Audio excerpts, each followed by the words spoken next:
such an important card, and one which seems to be finally starting to get more notoriety. I think in the grand scheme of things, this had to be one of the more elaborate and inventive productions from all of the 1990s. There just weren't very many cards produced during the mid 80s and 90s where the manufacturers kind of went out of their way to do something difficult. It was the dead card era where volume and quantity was all anyone really thought about.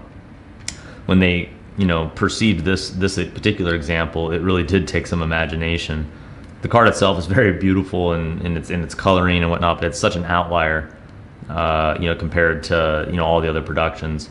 And then the dual autographed attributes of it. There are some that are only autographed on one side or the other, but it's just become one of the more coveted and highly sought after trading card productions from all the 1990s across all sports, and still seems to have a long way to go. Offered here is easily the best copy that we've brokered in our time. It's the only 9.5, it's the only gem mint copy that we've ever touched. Actually, it's extremely rare. There's very few examples that are in ultra high grade.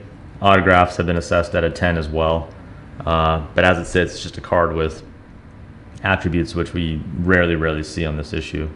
It's a virtually perfect card with just a little bit of wear to extreme corner tips. The corner subgrade is a 9, the other 3 are 9.5s. As we scan around the periphery here, you can see just little micro touches to the extreme tips.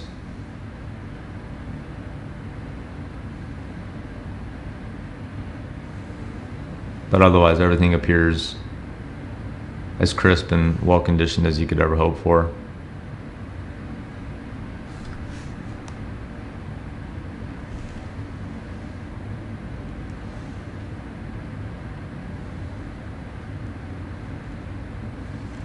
So just a card which really you can't replace. The only 9.5 we've ever touched in our 20 years of brokering cards, so that should say something. Delighted to have this one in the auction. Wish the investors the best of luck with the bidding.